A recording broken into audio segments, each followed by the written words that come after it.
Moi, je dépense tout ce que j'ai. J'épargne pas. Je trouve que c'est des emmerdes, l'épargne.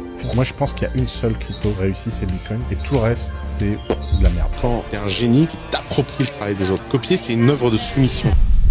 Salut la team, c'est Seb, j'espère que vous allez bien et aujourd'hui on se retrouve pour une nouvelle vidéo réaction dans laquelle on va réagir au pire TikTok d'Oussama Ammar, les TikTok les plus viraux d'Oussama Ammar, et je pense qu'avec lui, comment dire, on va avoir pas mal de matière à réaction parce qu'il y a quand même beaucoup d'interviews de lui sur internet, notamment via son podcast Sans Permission avec Yomi, mais également plein d'autres interviews. Donc comme d'habitude, j'ai demandé à mon équipe de me sélectionner pas mal de TikTok qui ont été viraux ces derniers temps et on va réagir à ça ensemble et je te propose qu'on démarre tout de suite dans le vif du sujet avec le premier TikTok.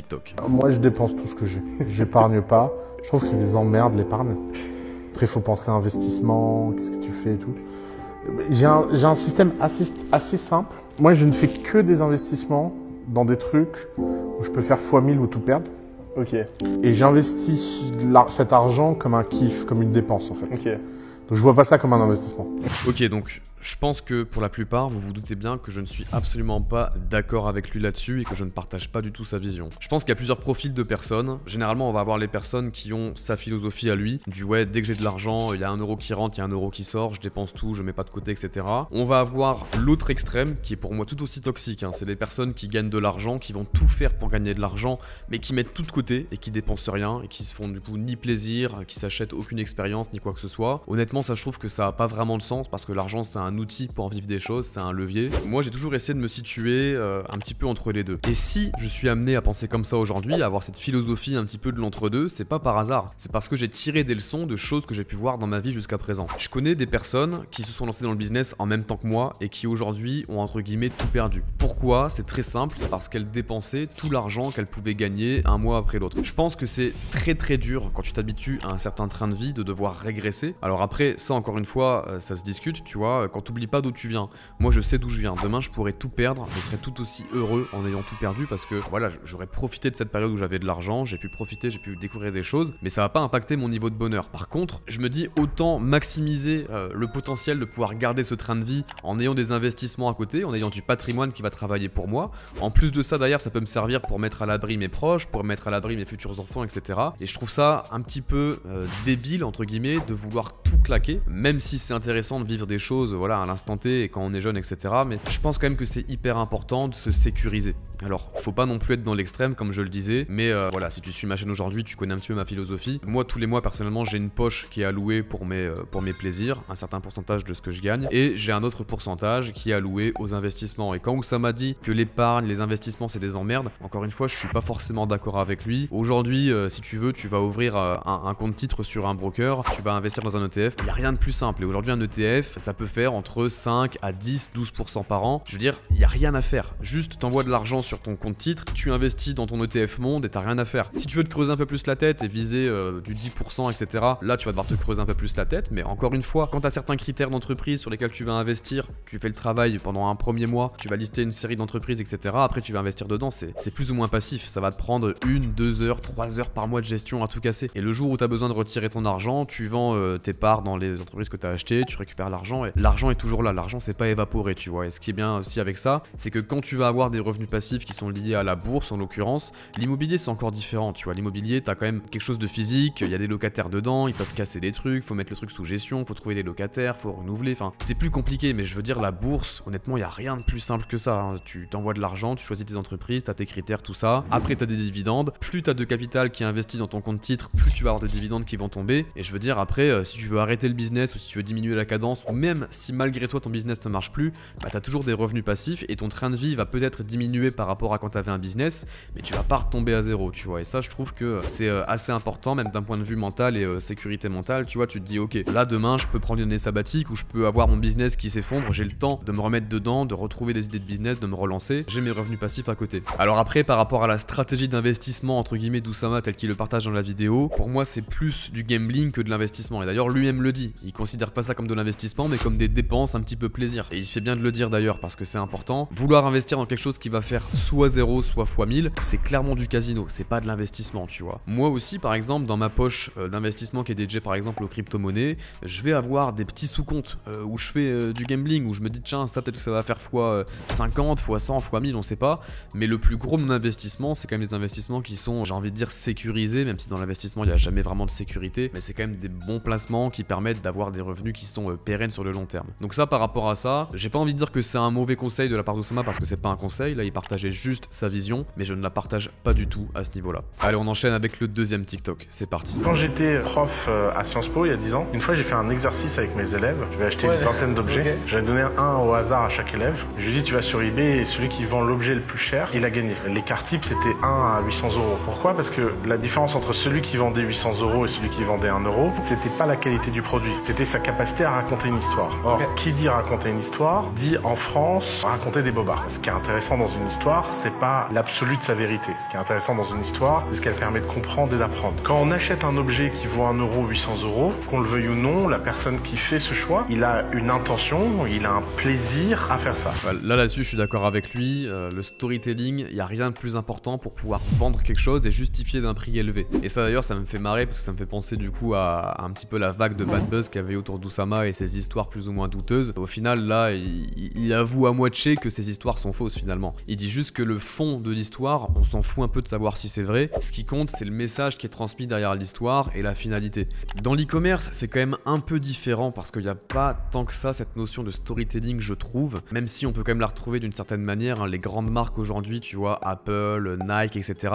Il y a un certain, d'une certaine manière, un storytelling derrière et les gens qui achètent ces produits-là très chers, c'est aussi pour être, comment dire, pour s'associer à une certaine image, mais ça ne vaut pas forcément le storytelling qu'on peut avoir dans de la vente de formation, dans de la vente de services, de la vente de prestations, etc. Et je pense que voilà, la finalité de ce que dit Oussama, c'est très vrai, c'est que la vérité d'une histoire, on s'en fout un peu. Quand t'es un bon storyteller, généralement, tu arrondis toujours un petit peu les angles. Tu vas un petit peu modifier l'histoire pour qu'elle soit agréable à être racontée et qu'elle soit agréable aussi à être écoutée de la part des personnes qui l'écoutent. Et moi, perso, ces histoires, quand je regarde ces podcasts, ils racontent des histoires, des fois, enfin, je m'en fous, je m'en carre le fion de savoir si c'est vrai ou pas. Ce qui m'intéresse, c'est les idées qui sont véhiculées derrière et comprendre un petit peu ce qu'ils voulaient expliquer. Mais c'est vrai que l'histoire, on s'en fout un peu. Et en France, je trouve que, après, je sais pas comment ça se passe aux US, mais j'ai l'impression qu'en France, on va décrédibiliser quelqu'un juste parce qu'on va dire son histoire, elle est fausse, c'est du mytho, à lui, faut pas l'écouter, faut pas lui donner de crédit. Alors que je pense qu'il y a un juste milieu à avoir par rapport à ça. Allez, on passe au TikTok suivant.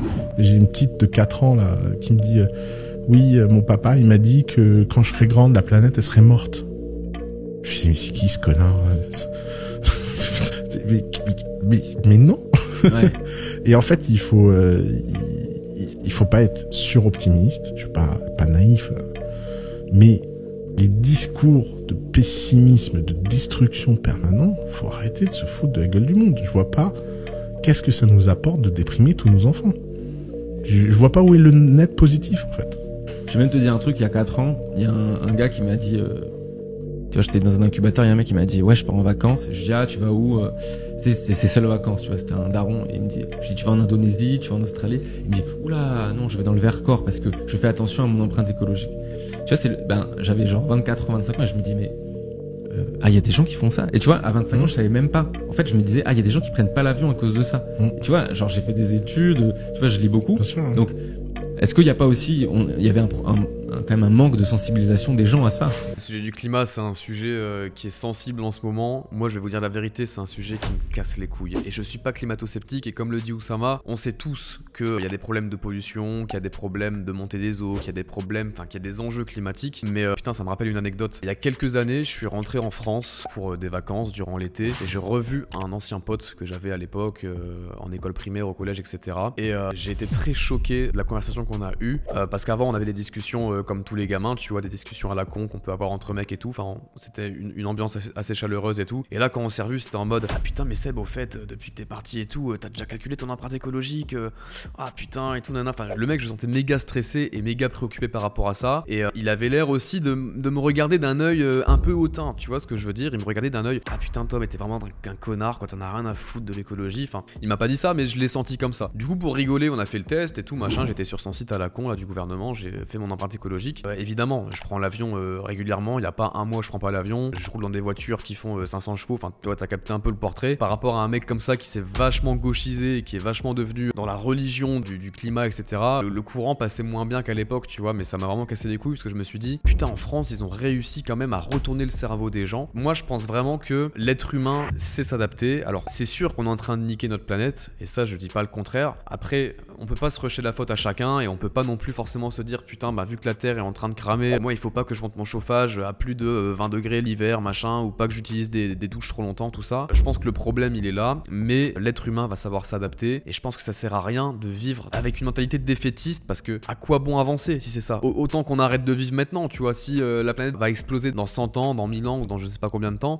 ça sert à rien de vivre, tu vois. Je pense sincèrement que derrière tout ça, il y a un agenda idéologique à respecter de la part des différents gouvernements, et qu'encore une fois, la finalité, c'est toujours la même, c'est de brider les libertés, et c'est de taxer encore plus les personnes. Tiens, d'ailleurs, ça me fait penser, il y a pas longtemps, j'ai vu le nouveau barème des malus écologiques sur les automobiles en France. C'est un fiasco total. De tête, je vous mettrai le barème à l'écran, mais une Toyota GR86, faut savoir que c'est une voiture de sport qui est plutôt accessible pour la majorité des gens, on peut dire ça comme ça. C'est un véhicule qui coûte en moyenne 30-40 000 euros à l'achat. Ça va coûter plus de 60 000 euros en France pour pouvoir acheter ce genre de voiture. Je trouve ça dégueulasse, pour être honnête, mais dans un sens, j'arrive même plus à avoir de la compassion en fait pour les personnes qui acceptent encore de subir un enfer fiscal comme on peut avoir en France, de subir un agenda idéologique et écologique comme on peut avoir en France. C'est-à-dire que on vous prend, on vous dit allez, mettez-vous à quatre pattes, baisse ton pantalon et je vais te la mettre dans le fond, tu vois. Et les gens disent oh oui merci, oui mais au moins comme ça, moi je supporte l'environnement et au moins je suis un bon citoyen, et en fait derrière on te la met, tu vois, et les gens acceptent ça. Donc j'ai même plus de compassion pour eux.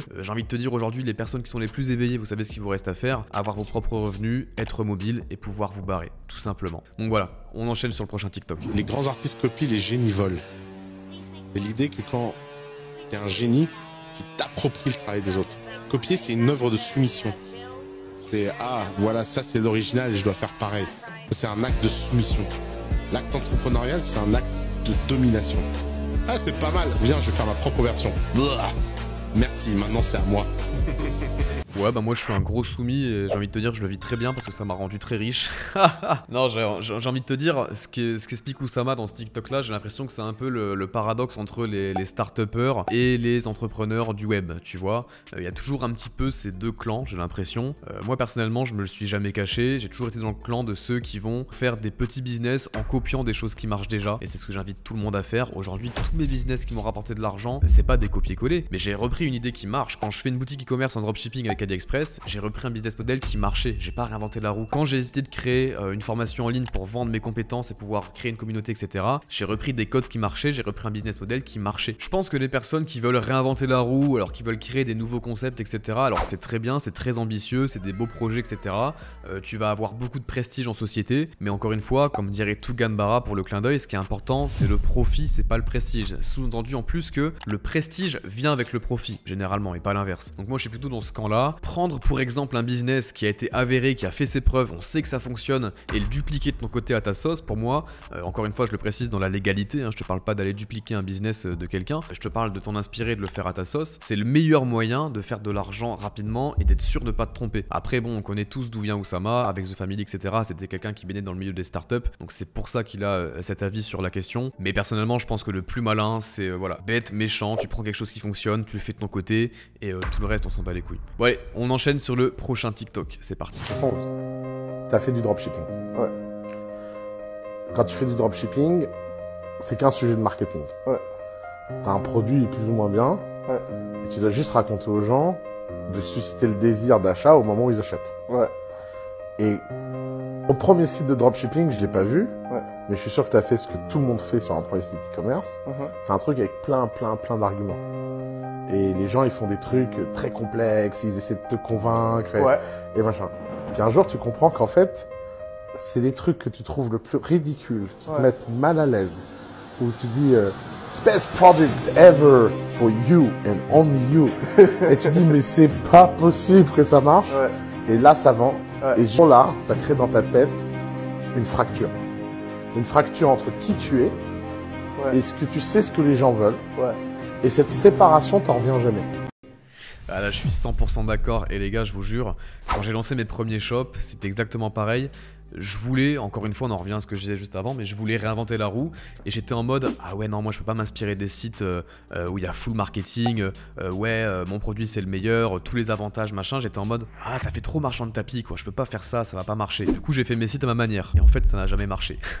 Et le jour où j'ai dit tu sais quoi j'en ai marre, tous les mecs qui soi-disant ont des résultats, je vois leur site comment ils sont etc, c'est vraiment le marketing qui est poussé comme des bourrins, apparemment ça fonctionne. Bon bah bête et méchant, encore une fois je vais essayer et là ça a fonctionné. En fait c'est ce que je disais depuis tout à l'heure, faut pas réinventer la putain de roue les gars. Il y a des codes dans la vente, ça peut paraître tout con, quand nous on voit le site on peut se dire ouais mais ça ouais ok pas à nous tu vois, mais il faut les mettre en place. Ouais la livraison est gratuite, ouais c'est le meilleur produit, ouais regarde les bénéfices, avant ta vie elle puait, maintenant elle est bien, avec ce produit ça va révolutionner ta vie etc. C'est ces choses là qui marchent. Les caractéristiques, je veux dire si tu vends demain une paire de chaussures, ouais alors ça a été fait avec telle fibre de soie, la semelle regarde comment elle prend ton pied machin, on s'en fout. Il faut en fait que sur tes pages de vente le produit soit mis en valeur. Faut que le mec se rende compte que s'il achète ta paire de chaussures, pour reprendre l'exemple, il se dise ok donc là je vais être stylé, ah putain il y a un timer, faut que j'aille vite, ah putain il y a une promotion etc, elle finit très bientôt, il faut que je passe à l'action, ah putain il y a la livraison gratuite, ah putain en plus voilà eux ils ont l'air vraiment de croire en leur produit, ça a l'air d'être le meilleur produit etc. C'est ça qui fait vendre les gars. Faut pas vous attarder sur des détails à la con. Alors si dans une partie de la description, une partie qu'on voit un petit peu moins, il faut parler des caractéristiques, donc voilà comment la chaussure a été fabriquée, voilà tels objets, enfin telle matière première machin et tout, ça vous pouvez en parler dans un endroit, mais ce qui va faire que vous allez faire des ventes avec votre boutique e-commerce, c'est les arguments marketing. Offrez des produits en plus, genre des e-books, mettez des offres promotionnelles avec des durées limitées, mettez des timers. Les gens chaque fois sont en mode ouais mais les timers etc ça marche plus. Si les gars ça marche, c'est mental en fait. Un mec quand il arrive sur ta page produit, quand il y a ses arguments marketing, il aura plus la pression d'acheter que sur un site où il l'a pas et qui va peut-être faire plus sérieux à premier abord. Alors après, je pense qu'aux US ça marche encore mieux d'être dans le too much. En France on est un petit peu moins habitué à ces codes là, mais ça marche quand même d'une certaine manière. Donc faut savoir pouvoir l'ajuster avec finesse, mais s'il vous plaît, utilisez des arguments marketing forts quand vous faites vos fiches produits, quand vous faites vos boutiques e-commerce. Ça paraît tout con, mais c'est hyper important. Donc là, sur ce TikTok-là, je valide à 100%. J'ai lu un article de Nassim Taleb que j'adore. L'argument de Taleb, c'est que c'est un truc pseudo-scientifique qui te montre qu'il n'y a pas de corrélation entre le résultat du test et la performance des gens. Et tous les gens qui sont C'est quoi la performance des gens? Bah, Parce que si tu prends le QI et la performance universitaire, il y a une corrélation qui est énorme. Alors oui, mais lui, il ne parle pas de ça, il parle de wealth. Oui, bah oui, alors là, on peut parler. Et moi, je suis complètement d'accord. Et c'est pour ça que dans plein de mes vidéos, je dis, tu peux devenir riche sans être spécialement bon à l'école ou en étant spécialement intelligent, parce que c'est multifactoriel et que l'intelligence, c'est pas le critère le plus important. Et bah, mais de dire que le QI ne prédit rien. Le QI ne prédit pas. Alors, on va reformuler. L'article, c'est QI don't predict level of wealth. C'est ça le sujet. Ok, et ça, c'est statistiquement prouvé. Là, je suis 100% d'accord. Et ça, j'en ai déjà parlé plein de fois sur ma chaîne. Je citerai pas de nom évidemment, mais dans mon entourage, je connais des gars. Honnêtement, c'est pas Einstein, tu vois ce que je veux dire? C'est pas des lumières et ils font une thune. Ah, les gars, ils font une thune. Tiens, d'ailleurs, moi personnellement, j'ai jamais fait de test de QI. D'ailleurs, c'est un truc que je pourrais faire par curiosité. Mais même moi, hein, je me sens pas être une lumière. Hein. Tu sais, là d'où je viens, etc. On n'est pas des gens qui font des grandes écoles. On n'est pas des gens qui ont des QI surdéveloppés, etc. Et pourtant, ça m'a pas empêché de gagner de l'argent et d'avoir du succès dans le business. Je pense que ça n'a aucune corrélation. Et justement, j'ai envie de te dire, putain, d'ailleurs, faudrait que je te retrouve. Il y a un mème avec une sorte de courbe. J'essaierai de retrouver ça en montage, mais il y a un mème qui est assez marrant par rapport à ça. Mais les mecs qui sont vraiment les plus débiles, qui sont vraiment, tu sais, les mecs, c'est des briques. Ils sont cons. Eux, ils vont pas avoir de succès. Les mecs qui sont à l'extrême opposé, qui ont un QI, voilà, qui est hyper développé, qui sont méga intelligents, pareil, ils sont trop intelligents pour pouvoir se lancer et avoir des résultats dans le business en ligne. Et t'as les mecs du milieu qui, eux, ont des résultats. Et je pense que je suis dans cette catégorie-là et je pense qu'il faut être dans cette catégorie-là. Et quand je fais le parallèle, quand je me rappelle un peu des gens qui avaient dans ma fac à l'époque, même dans les écoles où j'étais et tout, les mecs qui étaient les plus intelligents, qui avaient les meilleurs résultats, c'est des mecs, je le sais très bien, ils se seraient jamais lancés dans le dropshipping parce que pour eux, c'est trop obvious. Enfin, tu vois ce que je veux dire? Les mecs ne se seraient jamais lancés. Je pense qu'aujourd'hui, j'ai plus contact avec ces mecs-là, mais soit ils sont dans des grandes entreprises du Big Four et puis voilà, ils gagnent, ils prennent leurs 4-5 000 euros par mois, ils bossent le week-end, ils ont même pas le temps de s'occuper de leurs enfants, de leurs femmes, etc. Ils ont une vie désastreuse. Ou alors, ils ont pas eu le job qu'ils voulaient. Au mieux, ils sont payés le SMIC et encore une fois, ils ont pas forcément ce qu'ils pouvaient espérer en rentrant dans les écoles où on avait pu aller à l'époque. Donc je pense que ce qui est hyper important, et ça je le dis tout le temps, j'ai l'impression de me répéter, mais soyez des putains de débiles. C'est tout con, mais avancez comme des cons dans le tas comme ça et faites ce qui marche et vous verrez que ça va marcher pour vous et arrêtez d'intellectualiser tous les process parce que ça sert à rien. Voilà, je pense que j'ai dit tout ce qu'il y avait à dire sur le sujet et encore une fois c'est un truc où je me répète mais je pense que c'est important de le rappeler encore une fois. Arrêtez d'intellectualiser. TikTok suivant. J'ai été dans une école là, j'avais des étudiants de 19 ans, 20 ans. C'était quoi leur plus grande qualité intellectuelle? Leur scepticisme. Mais qu'est-ce que t'en as à foutre d'être sceptique à 20 ans? Ouais, mais ça c'est pas possible, et ça c'est pas bien. Et vos gueules. Ce n'est pas une marque d'intelligence que de croire que tout ce qu'on dit est faux. Parce qu'en fait, supposons que 90% de ce qu'on dit est faux. Ok, très bien. Mais si 10% est vrai que ça change ta vie, bah t'as plus gagné que le mec qui pense que 90% sont faux et rate les 10%. C'est pas une qualité cette scepticisme permanent, c'est pas une qualité cette critique permanente. Ah bah ça c'est exactement en lien avec ce qu'on disait juste avant, c'est marrant que le TikTok arrive juste après, mais les personnes qui sont trop intelligentes, elles vont être trop sceptiques et ça va leur fermer mais un nombre de portes inimaginables. Moi quand j'y repense, et ça j'y ai déjà parlé, mais je m'identifie comme un sceptique intelligent, tu vois. C'est-à-dire que quand il y a un nouveau business qui va être en vogue ou quoi que ce soit, avant de juger, je suis obligé de tester. Et jusqu'à aujourd'hui j'ai testé plein de business, des trucs à la con, hein, des trucs que je pourrais même pas énumérer ici. Certains trucs ont marché, certains trucs ont fait un peu de sous, d'autres ont fait plus de sous, etc. Mais après quand tu commences à identifier un truc qui fait un peu de sous et que tu te dis ah en fait c'est tout con mais en fait ça marche, bah, typiquement le dropshipping, hein. Une fois que tu as analysé ça, t'as plus qu'après à faire intervenir ta vraie intelligence pour structurer le truc, le scaler, etc. et en faire quelque chose de grand. Mais à la base ça part de vouloir tester un truc qui a l'air tout con et de ne pas être sceptique par rapport à ça et de dire ok bon bah ça a l'air débile, etc. mais je vais quand même tester et puis peut-être que ça va marcher. Et donc je pense que c'est le bon mindset à avoir. Arrête de vouloir prendre de haut, arrête d'avoir cet ego quand t'as un nouveau business dont on va te parler et arrête de dire ouais mais non c'est trop beau pour être vrai, ouais mais ceci, ouais mais cela, ouais mais machin, fonce, tu tentes, et au pire j'ai envie de te dire si ça marche pas, et ben ça marche pas, mais t'auras appris quelque chose. C'est ça qui est important de comprendre, c'est que même si tu tentes un business et que ça fonctionne pas pour toi, déjà de 1 ça veut pas dire que le business marche pas, peut-être que t'as fait mal dans ce business là, et de 2 même si vraiment le business est nul à chier et qu'il y a vraiment aucun argent à faire dedans, et ben au moins tu sauras la vérité, tu sais que ça marchera pas, tu vois, mais au moins t'auras appris quelque chose. Donc être toujours sceptique, être toujours en mode ouais moi je me crois plus intelligent, machin, ça n'apporte rien, typiquement, et tu vas juste devenir un vieux con aigri, tout simplement. Allez, TikTok suivant. Des trucs que les Français se rendent pas compte quand ils parlent de l'étranger. Ils ont toujours l'impression que l'étranger c'est l'enfer et la France c'est le paradis et que les gens qui quittent la France n'attendent qu'une chose, c'est de rentrer. Alors que souvent les vrais Français qui sont à l'étranger sont très contents d'être à l'étranger et ils sont aussi contents d'entrer en France, mais ils deviennent touristes en France. Ils veulent plus être Français. C'est exactement ça. Ouais, moi d'ailleurs, donc depuis que je suis expatrié, ça fait maintenant un peu plus de 4 ans, j'ai l'impression à chaque fois quand je reviens en France que les gens ont une sorte de compassion envers moi. Tu sais, en mode ça va, c'est pas trop dur à l'étranger, etc. T'es content de rentrer en France, hein. Et à chaque fois je suis en mode bah écoute, là à l'instant T, oui, je suis content de rentrer en France parce que je sais que je vais repartir. Tu vois ce que je veux dire? Et ce qu'il dit Oussama, c'est pas faux, c'est que maintenant, moi quand je rentre en France, je rentre comme un touriste. Et parce que je sais que je vais repartir. Je sais que quand je rentre, je vais rester le temps que je veux. Donc je vais rester 1 semaine, 2 semaines, peut-être 3. Mais il arrive un moment où j'ai envie de rentrer et je vais pas te mentir, hein, quand je reviens, donc là en l'occurrence à Dubaï, je me dis putain, tu vois, la ville est propre, c'est calme, c'est apaisant. Je retourne dans mon setup, etc. Je vais reprendre mes business, etc. Et en vrai, tu te sens bien quand t'es à l'étranger. Tu vois, c'est un mythe de croire que tous les Français ont envie de rentrer. Alors, il y en a qui peuvent mal le vivre. Je pense que plus tu prends de l'âge, voilà, quand tu veux être près de tes proches, tout ça, tu peux avoir envie de rentrer. Mais moi, personnellement, même si des fois j'ai envie de rentrer voir ma famille, c'est en aucun cas à long terme. J'ai envie de rentrer. Et ça, d'ailleurs, c'est pour ça que c'est important aussi d'avoir beaucoup d'argent et d'avoir des business qui te rapportent beaucoup d'argent en abondance. Je parle souvent de ça sur ma chaîne, c'est l'abondance. C'est important d'avoir de l'argent en abondance par rapport à ton train de vie. Parce que quand t'as de l'argent en abondance, tu fais ce que tu veux. Demain, tu veux rentrer voir tes parents, tu veux rentrer voir tes amis, tu veux rentrer pour X ou Y raison. Tu regardes pas ton compte en banque, tu rentres, hop, après t'as envie de repartir, bim, tu repars, tu vas où tu veux et t'as cette liberté, tu vois. Et c'est assez important. Mais c'est vrai que par rapport au cas des Français à l'étranger, même moi, quand je parle avec des Français quand je suis à l'étranger, je vois personne qui est en mode oh putain, ça me manque trop, j'ai envie de rentrer, je me sens emprisonné ici. Non, non, c'est faux, les gars, c'est du bullshit. On vit très bien à l'étranger et on est très bien ici, je vous le dis. Allez, TikTok suivant.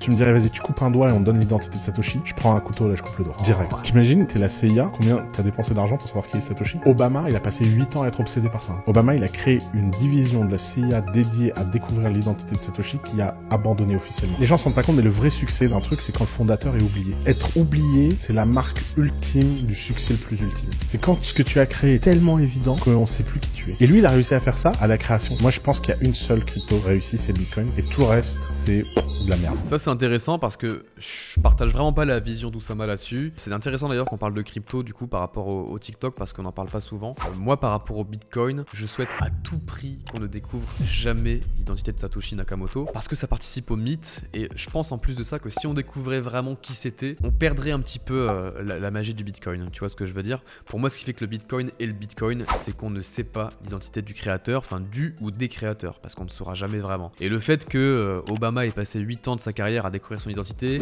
ça me fait sourire et et ça me choque pas vraiment parce que le Bitcoin c'est un petit peu l'ennemi des États. Alors là, plus le temps avance, plus les États ont compris que voilà, ils avaient intérêt à, entre guillemets, travailler avec Bitcoin, même si, en tout cas pour l'Europe et la France, ils sont toujours en lutte contre le Bitcoin, parce que de toute façon la France, elle lutte contre tout. Mais je veux dire, voilà, les politiques, etc., les banques veulent savoir et veulent résoudre le mystère du Bitcoin et de son créateur. Mais je pense que pour les utilisateurs de cette monnaie, on n'a aucun intérêt à savoir qui c'est. Demain, tu me payes 50 millions pour que je puisse savoir qui c'est, je les voudrais même pas, tu vois, je veux pas savoir, et je pense que ça n'a aucun intérêt de savoir qui est Satoshi Nakamoto. Faut que ça en reste comme ça, ça participe au mythe. Donc voilà, on approche de la fin de cette vidéo. Encore une fois, dis-moi en commentaire, on peut débattre de cette vidéo en commentaire, dis-moi ce que t'en as pensé. Dis-moi si tu veux une partie 2, parce qu'encore une fois, sur Oussama, je pense qu'on peut en faire plusieurs parties sur les différents TikTok qu'il a pu poster sur la plateforme. Et puis quant à moi, du coup, je te souhaite une très bonne journée, ou fin de journée selon l'heure à laquelle tu regardes cette vidéo. Et je te dis à la prochaine. Ciao.